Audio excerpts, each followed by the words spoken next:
नमस्कार दोस्तों, मैं भाविनी मिश्रा अपने चैनल में आप सभी का एक बार फिर से स्वागत करती हूँ। कैसे हैं आप लोग? आशा करती हूँ आप सब स्वस्थ और सुरक्षित होंगे।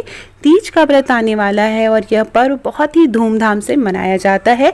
इस वीडियो में मैं संपूर्ण पूजा विधि, संपूर्ण पूजन सामग्री और साथ में पूजा की चौकी कब हटानी है और सुहाग कैसे लेना है, पारण कैसे करना है, ये सारी बातें शेयर करूंगी। तो सबसे पहले मैंने ये मिट्टी की 3 मूर्तियां बनाई हैं, भगवान शिव, माता पार्वती और गणेश जी की। इसी तरह मार्केट में भी भगवान शिव, माता पार्वती और गणेश जी की मूर्तियां बनी बनाई मिलती हैं। गंगा जी की मिट्टी से आप उसकी भी पूजा कर सकते हैं। आप चाहें तो शिवलिंग का शेप भी बना सकते हैं। फिर अभिषेक करने के लिए हमें चाहिए गंगा जल, दूध, दही, शहद, चीनी। तो ये सारी चीज़ें हमें अभिषेक करने की चाहिए। कुमकुम चाहिए। कोई भी मीठी चीज़ आप घर में बना सकते हैं, कोई भी मिठाई वो आप बना सकते हैं। इस तरह से कटोरी में चावल चाहिए। कलश स्थापना के लिए एक मैंने पीतल का लोटा लिया हुआ है, तो आप उसमें जल भर देंगे। बेलपत्र चाहिए। बेलपत्र आप 7, 11 इस तरह संख्या में ले सकते हैं। सफ़ेद फूल, लाल फूल, फूल माला, जो भी आसानी से मिल पाए। समी के पत्ते, तो ये सारी भांग के पत्ते आपको अगर मिल पाएँ तो जो भी भगवान शिव को चीज़ें चढ़ाई जाती हैं, दुर्वा गणेश जी को चढ़ाने के लिए, तो ये सारी चीज़ें चाहिए। उसके बाद हल्दी, कुमकुम, अक्षत, घी, विभूति भगवान शिव को चढ़ाने के लिए। फल फूल में आप कोई भी केला, सेब, मौसमी फल ले सकते हैं, जो भी आसानी से मिल पाए। सिंदूर अपना पूजा का, पीला सिंदूर, तो ये सारी चीज़ें चाहिए। साथ में चाहिए श्रृंगार का सामान। श्रृंगार के सामान में आप जो भी चीज़ें चढ़ा सकते हैं। चूड़ी, बिंदी और सिंदूर बहुत ज़रूरी होता है। उसके साथ आप आलता, क्रीम, पाउडर, नेल पॉलिश, कंघी, जितना भी आप पूजा का सामान श्रृंगार का आप ले सकते हैं, आपकी श्रद्धा और आस्था पे है, आप वो चढ़ा सकते हैं। पीले रंग का इस तरह से सिंदूर। याद रखिए, जब भी कोई पूजा करते हैं उसमें अपना शादी का सिंदूरा ज़रूर शामिल करें, और अगर शादी की चुनरी हो पाए तो उसे ज़रूर ओढ़ के पूजा करें। तो इस तरह से एक चौकी लेंगे और चौकी पे हम कोई भी कपड़ा बिछा देंगे। मैंने लाल रंग का कपड़ा बिछाया है। उसके बाद फ़ोटो मैंने स्थापित की है। तो अगर आप मूर्तियाँ नहीं बना पाते हैं तो आप फ़ोटो से भी पूजा कर सकते हैं। बहुत से लोग मंदिर में जाके भी पूजा करते हैं, तो आप यही पूजा विधि मंदिर में भी अपना सकते हैं। अष्टदल कमल बनाया मैंने चावल से और उसके ऊपर कलश स्थापना की है। आप चाहें तो इसमें आम की पत्तियाँ लगा सकती हैं, 5 आम की पत्तियाँ जुड़ी हुई। उसके ऊपर चावल रखेंगे। चावल इस तरह से कटोरी में रखने से धन धान्य से परिपूर्ण घर बना रहता है।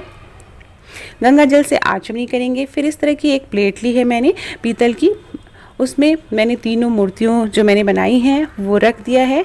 अब गंगा जल से आचमनी करेंगे, पूरे स्थान को पवित्र करेंगे। फिर उसके बाद हम पूजा अर्चना करेंगे। तो सबसे पहले भगवान गणेश की पूजा करते हैं। तो सर्वप्रथम गणेश भगवान जी को याद करते हुए हमें पूजा शुरू करनी है। तो गणेश भगवान जी को सबसे पहले हम गंगा जल चढ़ाएंगे, फिर दूध चढ़ाएंगे। तो इस तरह से हमें पूजा करनी है। माता पार्वती को दूध चढ़ाएंगे। आप चाहे तो सामने फ़ोटो पे भी जल अर्पित कर सकते हैं। दही चढ़ाएंगे, शहद चढ़ाएंगे। शहद नहीं मिल पाए तो आप चीनी भी चढ़ा सकते हैं। घी चढ़ाएंगे, देसी घी हो। तो इस तरह से भगवान शिव का अभिषेक किया जाता है। जब भी कुछ चीज़ें आप चढ़ा रहे भगवान शिव को अर्पित कर रहे हैं तो ओम नमः शिवाय, ओम नमः शिवाय का जाप करते रहना चाहिए और पूरे सच्चे मन और श्रद्धा से भगवान की पूजा अर्चना करनी चाहिए। अगर आपको चीज़ें नहीं मिल पा रही हैं तो आप जल चढ़ा के भी पूजा कर सकते हैं। सिंदूर चढ़ाएंगे गणेश भगवान जी को। कुमकुम चढ़ाएंगे शंकर भगवान जी को और माँ पार्वती को। हल्दी चढ़ाएंगे। तो भगवान शिव को हल्दी बहुत से लोग नहीं चढ़ाते हैं और सिंदूर नहीं चढ़ाना चाहिए।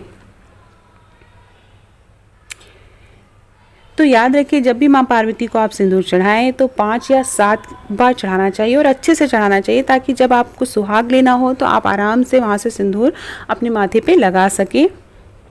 तो सामने जो भी आप फ़ोटो आप बाज़ार से लाए हैं या फिर आपने अपने मंदिर की फ़ोटो रखी है, तो आप मंदिर की फ़ोटो फिर वापस पूजा करने के बाद मंदिर में स्थापित कर देंगे। तो इस तरह से बहुत ही सरल विधि से आप पूजा कर सकते हैं। प्रदोष काल में जो पूजा की जाती है तीज व्रत की, बहुत ही शुभ मानी जाती है। 6:30 से 7:30 के बीच में पूजा का शुभ मुहूर्त है, तो आप इस समय पूजा कर सकते हैं। फूल चढ़ाएंगे, तो गणेश भगवान जी को फूल चढ़ाएंगे, बेलपत्र चढ़ाएंगे, एक बेलपत्र गणेश जी को चढ़ाएंगे। उसके बाद भगवान शिव को बेलपत्र चढ़ाएंगे। तो बेलपत्र 5, 7 और 11 इस तरह से चढ़ाना रहता है। याद रखिए, जो बेलपत्र की पत्तियां हों वो 3 की संख्या में जुड़ी होनी चाहिए, कटी फटी नहीं होनी चाहिए। ओम नमः शिवाय का जाप करते हुए हमें बेलपत्र चढ़ाना है। तो तीज के व्रत क्यों किया जाता है, तो इसके पीछे भी माता पार्वती ने कठोर तपस्या करके भगवान शिव को प्रसन्न किया था, इसीलिए जो है तीज का त्यौहार मनाया जाता है। फूल चढ़ाएंगे, माँ पार्वती को लाल रंग का फूल चढ़ाएंगे। तो जो भी फूल माला है आप चढ़ा सकते हैं। भगवान शिव को सफ़ेद या पीले रंग का फूल चढ़ाएंगे। कनेर का फूल मिल पाए तो अच्छा होता है। फिर भगवान शिव को शमी के पत्ते चढ़ाएंगे। गणेश भगवान जी को दूर्वा चढ़ाएंगे। भांग का पत्ता मिल पाए वो चढ़ाएंगे।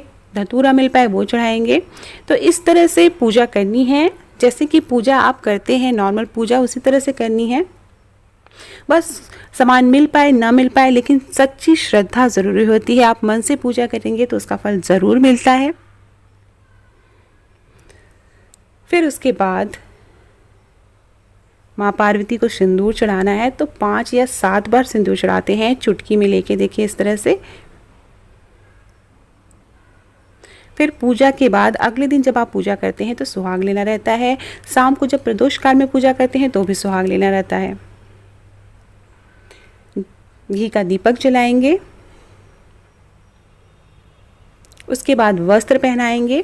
बहुत से लोग साड़ी भी चढ़ाते हैं, जिसे दान कर देते हैं, तो आप साड़ी भी चढ़ा सकते हैं। नया कपड़ा चढ़ाएंगे। सारा श्रृंगार का सामान चढ़ाएंगे। चूड़ी, बिंदी, सिंदूर, आलता, मेहंदी, जो भी श्रृंगार का सामान है माँ पार्वती को चढ़ाएंगे। बिंदी निकाल के लगा देंगे माँ पार्वती को, जो आप मूर्ति है उसमें भी लगा देंगे। तो जैसा कि मैंने बताया, मैंने बहुत सरल तरीके से मूर्तियाँ बनाई हैं। आप चाहें तो शिवलिंग का आकार देके भी पूजा कर सकते हैं, या आपके घर में शिवलिंग है तो आप इसी तरह से पूजा कर सकते हैं।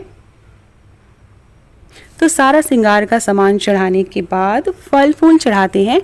कोई मीठी चीज़ आप अपने हाथों से बनाएं, पेड़ा जैसे बना लें। इस तरह से प्रसाद चढ़ाएंगे। प्रसाद फिर जब चौकी हटाते हैं, अगले दिन जब सुबह पूजा करके चौकी हटाते हैं, तो प्रसाद फिर सब लोग को, घर के जो भी सदस्य हैं, उन्हें बांट देते हैं। भगवान शिव को आप जनेऊ चढ़ा सकते हैं। गणेश भगवान जी को जनेऊ चढ़ा सकते हैं। फुलरा मिलता है मार्केट में, इधर यूपी में फुलरा भी मिलता है, जिसमें भगवान शिव का फुलरा पहनाया जाता है माथे पर। तो इस तरह से हम पूजा करेंगे। उसके बाद फिर आरती करेंगे। आरती करने से पहले हमें हरितालिका तीज व्रत की कथा पढ़नी होती है, जिसमें भगवान शिव और माता पार्वती ने जो भी कठोर व्रत किया था भगवान शिव को पाने के लिए, वो कथा है। तो ये कथा पूरे सच्चे मन से पढ़नी चाहिए। उसके बाद आरती करनी है। आरती करने में गणेश भगवान जी की, शिव भगवान जी की और माता पार्वती की आरती की जाती है। फिर उसके बाद जो है हाथ जोड़कर क्षमा प्रार्थना करनी चाहिए कि पूजा में अगर कोई भूल चूक हुई है तो भगवान हमें माफ़ करें, और पूजा स्थल को इसी तरह रहने देना है। फिर अगले दिन सुबह नहा के, सुबह 4, 4:30 बजे उठ के नहा के फिर से आरती करनी रहती है। सुहाग लेना रहता है। प्रसाद के रूप में आप बिंदी, सिंदूर जो भी है वो आप लगा लें एक एक करके। तो उसके बाद फिर पारण करना रहता है। इधर यूपी में चना निगलने की प्रथा है। भाई के नाम से चना निगला जाता है, तो एक पूरा चना, जितने भाई होते हैं उतना चना निगलना होता है। फिर पानी पीना होता है। उसके बाद आप कोई भी मीठी चीज़ खा के अपने व्रत का पारण कर सकते हैं। तो इस तरह से सुहाग लेना है। तो सुहाग लेने का तरीका मैं आपको बताती हूँ। आपने 5 या 7 बार सिंदूर चढ़ाया है तो उतने ही बार माथे पे आप सुहाग लेंगे, फिर हाथ धो लेंगे, फिर उतने ही बार सिंदूर आप वापस चढ़ाएंगे। तो इस तरह से सुहाग लिया जाता है। इसी तरह से आपको सुबह, अगले दिन सुबह भी सुहाग लेना रहता है। तो ये थी संपूर्ण पूजा विधि। याद रखिए, जब भी आप पूजा कर लें तो बड़ों का आशीर्वाद ज़रूर लें। अगर घर में नहीं है तो बाहर फ़ोन करके बड़ों का आशीर्वाद लें। तो ये थी संपूर्ण पूजा विधि। कोई सवाल हो तो आप पूछ सकते हैं। बहुत बहुत धन्यवाद। ये वीडियो